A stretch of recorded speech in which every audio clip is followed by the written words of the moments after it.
La Edad Media estuvo dividida en dos periodos judiciales, la Alta Edad Media y la Baja Edad Media. En la Alta Edad Media se usaba el derecho romano y el derecho bárbaro. Este derecho romano básicamente se centró en que era la colección por Justiniano y se basaban en el derecho civil romano. En cambio, la legislación bárbara, que fue una combinación de la legislación entre Roma y los pueblos bárbaros, dieron la aparición de numerosos códigos como la Lex Salica de los francos, la Lex Gundo Dava de los burgundios, el Edicto de Rotario de los lombardos, el Edicto de Teodorico, el Brevario de Alarico, hasta culminar con el Fuero Juzgo, que era la ley que usaban los visigodos para el juzgamiento de sus hechos. El Corpus Juris Civilis y el derecho bárbaro tuvieron una convivencia durante los siglos V, VI, VII y VIII con el fin de regular el derecho de futuros estados.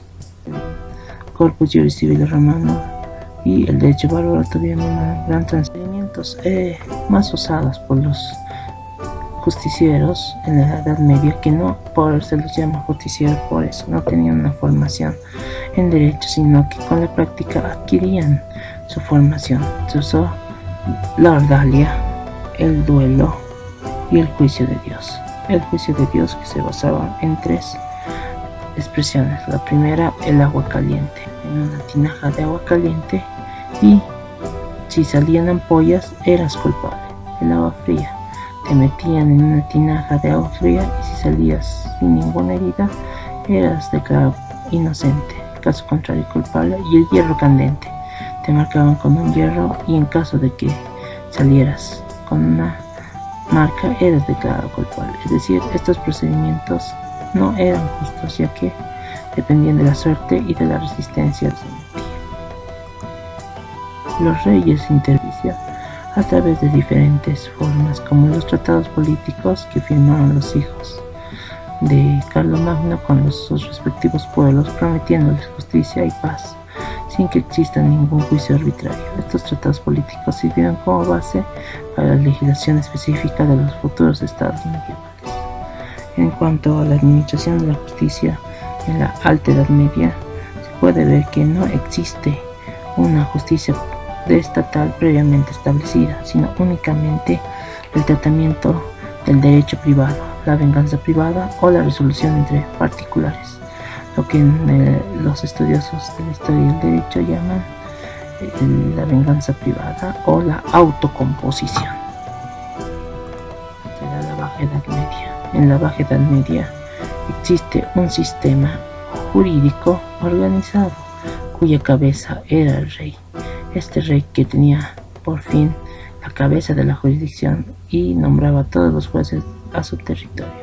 Estos jueces podían ser territoriales, municipales o locales, es decir, de acuerdo a la organización del país.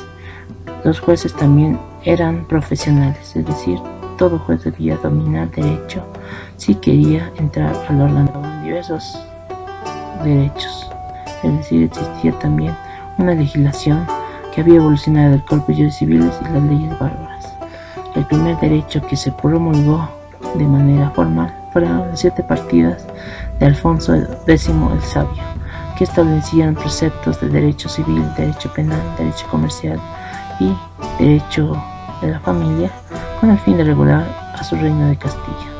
Luego se fue promulgándose legislación favorecida a la justicia, entre ellas la Carta Magna de Juan Sin Tierra en 1915, que otorga a los nobles un privilegio de juzgamiento y la posibilidad de defenderse ante una detención arbitraria. Y ante las costumbres guerreras de los cruzados de la Edad Media, aparecen organismos especializados en la administración de la mente. Se crean las asambleas de pueblos libres, producto de la Carta de Juan Sin Tierra, es decir, los nobles se juzgan a sí mismos a través de asambleas ordinarias. En los reinos de Castilla, de León y de Extremadura se crean organismos como la Chanchillería o Cancillería y la Audiencia, que tenían su propio personal, es decir, resolvían causas penales, civiles y causas políticas que ocurrían entre los nobles. duraron hasta la Edad Moderna. Por último, también se crearon jurisdicciones especializadas en el juzgamiento, el privilegio eclesiástico, que era el derecho canónico aplicable a todas las faltas cometidas por los sacerdotes, reconocidos como tal por la Iglesia Católica; la jurisdicción mercantil a los comerciantes a través del Jus Mercatorum, consagrado también por las 7 partidas; y la jurisdicción señorial, que era aquella aplicada a los señores feudales que tenían tratos con el rey, es decir, los señores feudales eran los jueces de su propio territorio.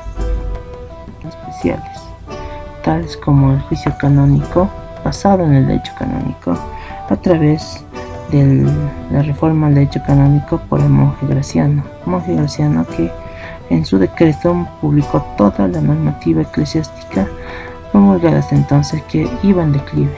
Lo que hizo Graciano es promulgar un nuevo derecho canónico que a través de los años se fue perfeccionando a través de los Corpus Juris Canonicini, que era el cuerpo del derecho canónico desde los siglos XIII a XIV, hechos por los siguientes papas: Papa Gregorio IX, que promulgó los decretales; el libro sexto de Bonifacio VIII; las Clementinas de Juan XXII, completas en 1313; las extravagantes del mismo Papa, que eran todos los decretos desde 1313 hasta su muerte; las extravagantes comunes, que eran aquellas normas promulgadas después de la muerte de los papas; y aparecieron la escuela de los glosadores y postglosadores, aquellos que fueron los intérpretes del derecho, es decir, la gente común interpretaba el derecho romano, el derecho canónico y el derecho bárbaro para crear un nuevo derecho propio. Aquí hay unas figuras relevantes como Acucio, que eran aquel que difundió el derecho romano en Occidente. Por último, para los postglosadores se creó un nuevo derecho y una nueva interpretación del mismo. Se crearon las bases del derecho internacional público. Ante esta disgregación del derecho, se tuvo que legislar de manera expresa en varios países españoles, en Inglaterra, en Francia y en Alemania, determinadas leyes para los sectores, entre ellos el derecho territorial general, que era aquel que se aplicaba en un territorio común. El derecho francés y el alemán fueron la muestra más grande de este derecho. Luego el derecho local, cuya redacción escrita se quedaban en los derechos de la concesión real en un determinado territorio. Este era el derecho señorial de los feudos. Y los derechos personales, que es el estatuto de grupos sociales, entre ellos el derecho comercial de los comerciantes, el derecho judío. A través de esto tenían un privilegio de juzgamiento por sus caracterización de la área, por la publicación del derecho canónico y el surgimiento masivo de la tortura. Para obtener confesión provocadas no se aplicaba en la Alta Edad Media debido a la existencia de la venganza privada. El derecho canónico y el derecho territorial aprobado por los reyes se volvió a usar esta tortura. Primero se la usó esta tortura como una instrumentación para los delitos con autor desconocido. En el siguiente se fue generalizando el uso de las pruebas fue la confesión obtenida a través de tortura. Sin embargo, esta tenía una regla: toda confesión obtenida por tortura debía ser reafirmada por tortura para que sea válida. Entonces este instrumento de tortura pasó a ser un gran instrumento de abuso y de confesiones que la persona no quería usarlo, ya que si una persona no confirmaba después de los 3 días se la volvía a torturar. Esta tortura fue aplicada principalmente en el derecho penal, ya que tenía 2 fines: el fin expiativo y el fin escarmentativo. ¿Qué significa esto? Y buscaban habitantes del pueblo con el fin de que no se repitan esto. En la tortura existían que tenían las formas más soportables de tortura. Solo tenían el fin de obtener la confesión, como extraordinaria, que era la tortura insoportable, que buscaban básicamente la muerte, la rueda, el arranque de las carnes con pinzas enrojecidas, también el toro y varios elementos que buscaban la muerte. Tuvieron que pasar muchos tiempos antes de que esta tortura fuera legislada. La tortura fue limitada a la obtención de la confesión. La tortura si no tenía plena prueba de que ese era el criminal. La tortura también se le limitó a la búsqueda de la verdad y no de la muerte. Debía tener notario y un médico que certificaran esta tortura. Además, la tortura tenía como fin dolor y sufrimiento grave y no muchas veces matarlos. Por eso entonces se legisló la tortura a través de suavizar la tortura con un fin solo. Sin embargo, la tortura